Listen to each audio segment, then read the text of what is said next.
Let's see. Let's make sure everyone is here. All right. Oh, there you are. Perfect time. All right, let's get started. So today we're talking about us forging a new nation. Now think about this. We've gone ahead and we've created a brand new nation. We've created a constitution. First, really, in the world that truly does represent a republic. At least in the modern era. How are we going to make this country work again? Well, that's what we're going to find out today. So, first we're going to talk about our first president. It is no wonder that everyone unanimously picked this man, because he literally embodies what America was, and still is today. His name? George Washington. Again, born February 22nd, 1732, and unfortunately dies December 14th, 1799.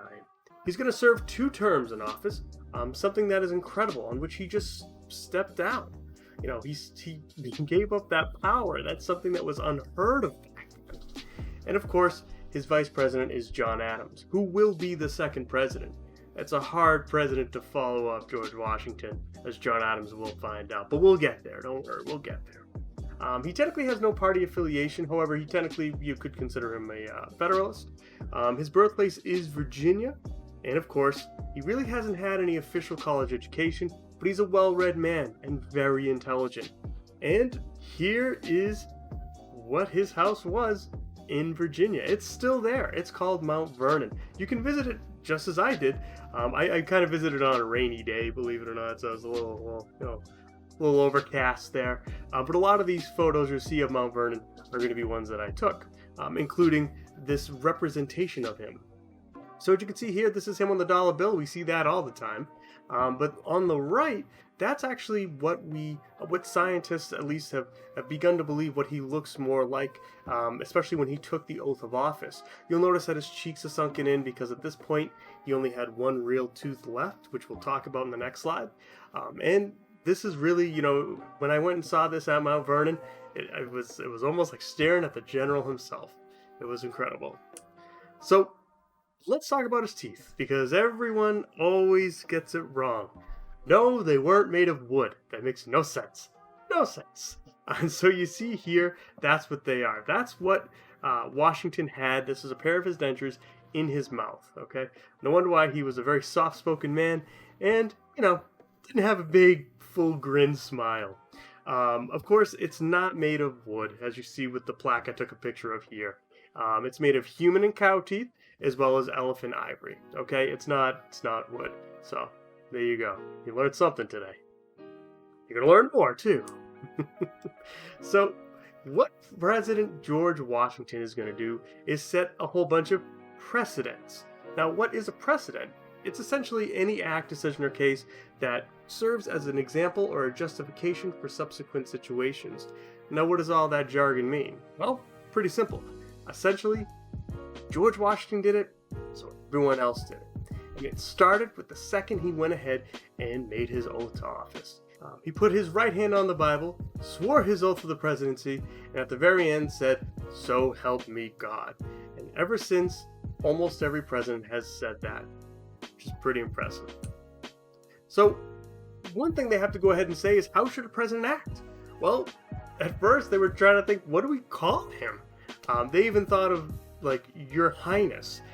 Crazy, right? To even think that we'd be calling our president that. And finally, Congress settled on Mr. President. And today, that's what we refer to as the president. So again, another precedent set by George Washington. Another one is he's the first to be inaugurated, and every president has been since. He's the first to have a farewell address. Now, although he didn't speak the farewell address, he just had it printed, he's the first one. He's a dignified leader. The clothes he wore, which were, as you can imagine in the previous pictures, it was a suit of his day. That's what he wore. Nothing flashy, no big, gaudy chains and all that, no gold chalice like a king, but again, just simple. And of course, transportation. Again, he's going ahead and he's on his horse. In this case, we have his horse Nelson, and you have his horse Blueskin. So here we have Blueskin here in this picture.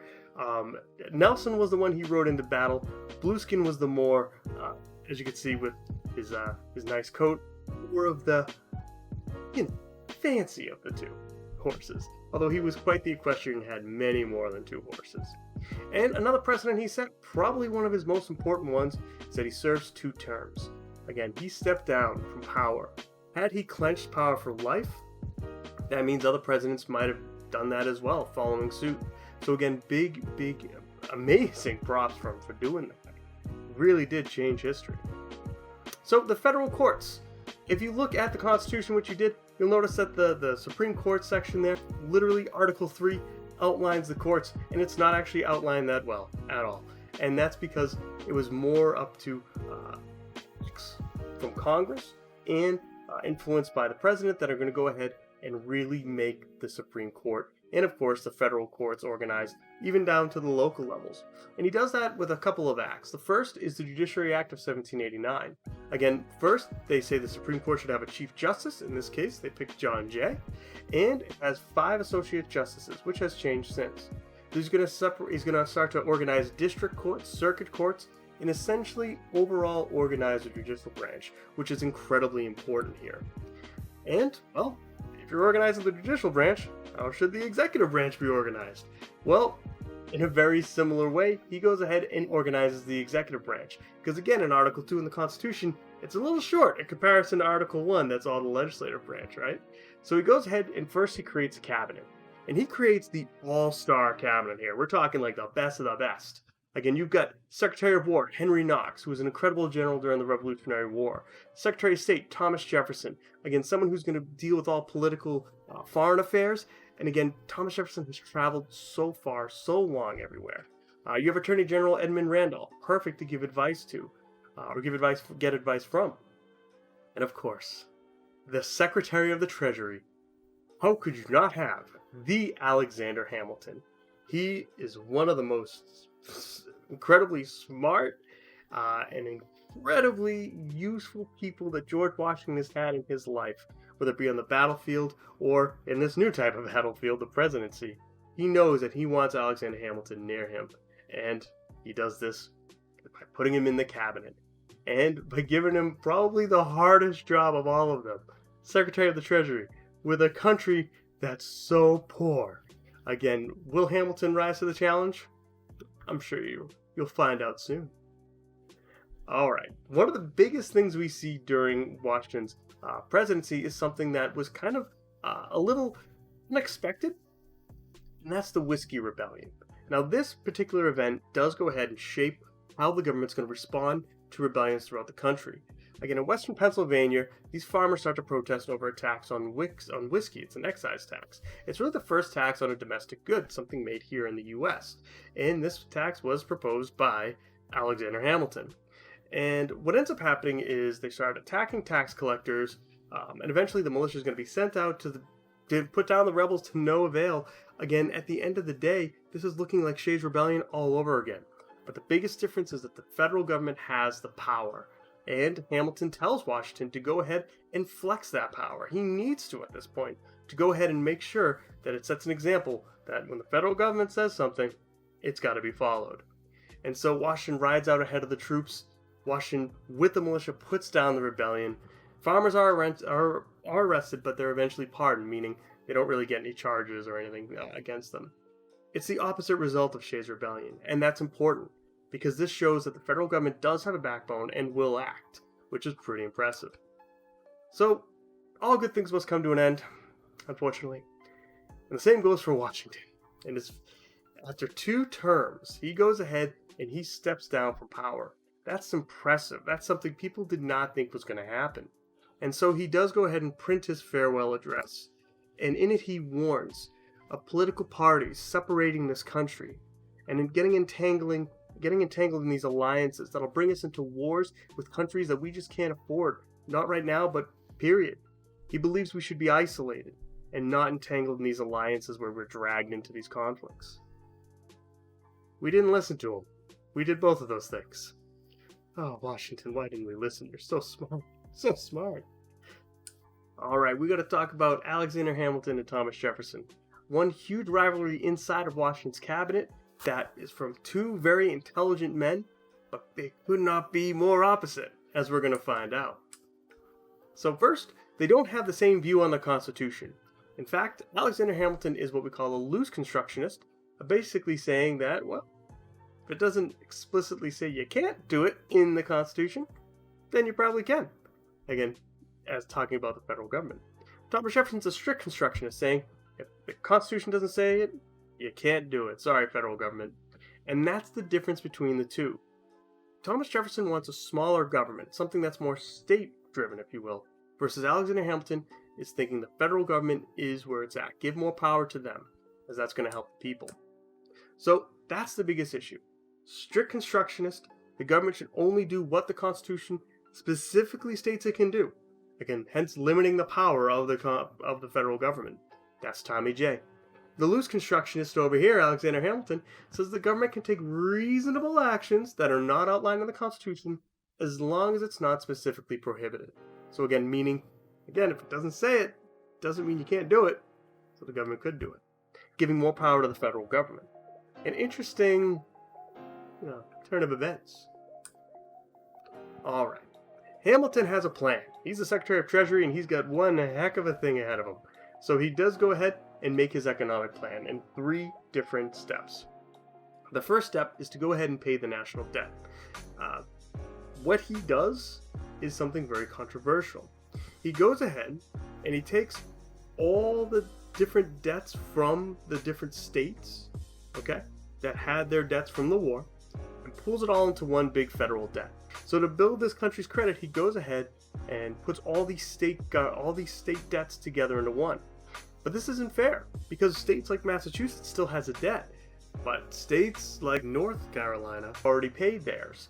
So how is it that, Massachusetts gets off by not having to pay anything anymore? This becomes very controversial, and because of that, we are going to see that he's going to have to make some compromises. The second is to raise money by making a tariff. Now, a tariff is a tax on imported goods. What this does is it makes it so you buy more American goods because it makes those imported goods more expensive. And when you do that, well, now that money doesn't leave the country. It's still here in the US. It's circulating. And that's going to help with the economy. And the third is to go ahead and standardize the banking system by not only having a national mint, but also having a national bank. And all of this goes through because he compromised. The South wasn't having this at all. And behind closed doors, in the room where it happened, because we don't know what happened, what was said, Hamilton's plan all of a sudden gets enacted, which was facing a lot of criticism from the Southerners, and the capital is moved from Philadelphia to Washington, D.C. What happened? What really? Right? So, as George Washington said, no political parties, please. His own cabinet was creating political parties right then and there. We are going to have the Federalists with Hamilton, who is going to be a very, very strong central government is what they want, very strong federal government. They're going to be from the North. And we're going to have Democratic Republicans led by Thomas Jefferson, who's more for state governments, again, mainly from the South. So we are going to see that as we start to grow, those political parties start to grow as well. All the while, the French Revolution is going on in France. What's happening here is, of course, we see that France saw the U.S. as beating back the monarchy, and they wanted to do the same with their monarch. And they do. In fact, as you can see on the picture on the right, that gentleman is holding the head of the king, or what was the king of France, King Louis XVI. And he's holding it to the crown because his body's separated. He's no longer living.